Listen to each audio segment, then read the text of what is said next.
पहिल्या दिवशी मोन्यासमोर कांड्यात पक्षाबाईंनी केली एक नंबरची बारी. पायाला दुखापत होऊन सुद्धा दुसऱ्या दिवशी त्याच घाटात 2 राऊंड पळून ठरला टू व्हीलरचा मानकरी. तर नमस्कार मित्रांनो, आपल्या संघटनेचे कारागीर सोनू शेटने घोडीची नखी तर मस्त केली, पण पक्षाच्या दुखापतीमुळे दुसऱ्या दिवशी बैल कसा काय झोपावा म्हणून संघटना नाराज झाली.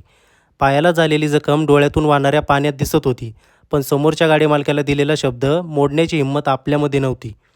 आजची सावड तर एकदम जवळची, खेडकर गावाने नाबघे दोन्ही वर्गमित्रांची. नियोजन जुकाटात घरचा साथ झुपण्याची, दोन्ही वासरं फक्त 12 महिन्याची. गोल्डन चान्स भेटला फाकड्यांना, केली संधी सोन्याची. आज पुन्हा सोनी सांगवीच्या घाटात संघटना पोचली. टोकन येईपर्यंत गाडे पाहायला बसली. नंबर आला म्हणून बैल झुपायला सोडली. बघता बघता आदत वासराने घाटातच टाळी केली.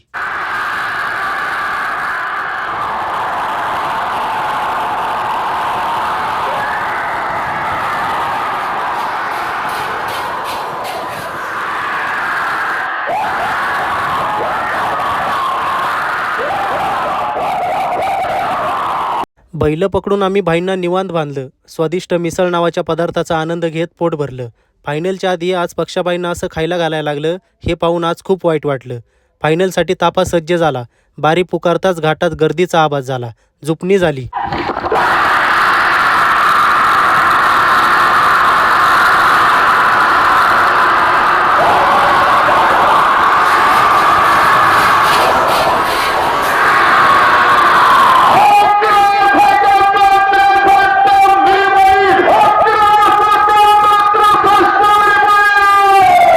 पहिल्या फेरीपेक्षा फायनलला 4ही फकड्यांनी घड्याळाला आतून केली बारी. फडाला 4 नंबरची फायनल मारून ठरले टू व्हीलरचे मानकरी.